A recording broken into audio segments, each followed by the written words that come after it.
15 år och min passion är precis gavet. Jag började när jag var 5 bast och fick enda kulor på parkeringen. Jag skulle inte kalla mig beroende. Jag går i profit. Nästan.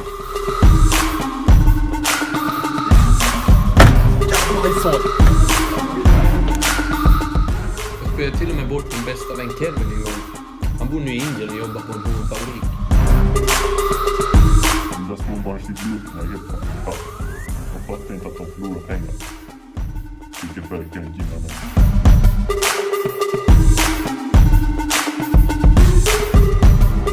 En rolig historia var när jag en gång satsade med njuren. Eftersom jag visste att jag ändå skulle vinna just den flippen. Men jag har läst på att man ändå inte behöver sin njure liksom. Så jag kommer nog klara mig.